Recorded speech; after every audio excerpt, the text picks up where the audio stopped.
साल 2020 की शुरुआत में ही स्वास्थ्य मुसीबत ने देश में दस्तक दे दी थी, जिसके बाद 25 मार्च से भारत में पूर्णबंदी शुरू हुई और फिर सब कुछ बदल गया।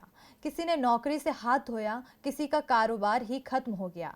लेकिन इन सबके बीच इंतजार था तो इस महामारी से बचाव की वैक्सीन का, जिसका इंतजार अब खत्म होते हुए नजर आ रहा है। रिपोर्ट देखिए।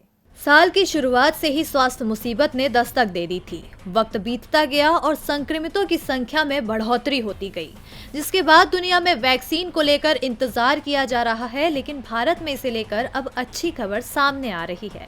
दरअसल वैक्सीन बनाने वाली प्रमुख company serum institute of India AstraZeneca और ऑक्सफोर्ड की वैक्सीन के इमरजेंसी इस्तेमाल के लाइसेंस के लिए अगले 2 हफ्ते में आवेदन करने की तैयारी में है। सीरम इंस्टीट्यूट ऑफ इंडिया के सीईओ आदार पूनावाला ने पीएम की सीरम इंस्टीट्यूट में किए गए दौरे के बाद कहा कि पीएम के साथ हमने वैक्सीन की योजना को लेकर चर्चा की। हम बेहतर और सेफ वैक्सीन लाने की तैयारी में हैं।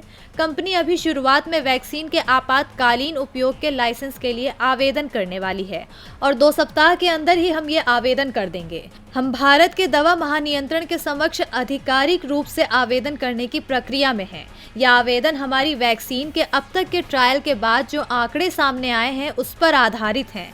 आदार पूनावाला ने बताया कि जो व्यक्ति वैक्सीन लेगा वह संक्रमण नहीं फैलाएगा। वैक्सीन लेने के बाद अस्पताल जाने की जरूरत नहीं रह जाएगी। कोविशील्ड मोर्टेलिटी घटाने में भी फायदेमंद होगा।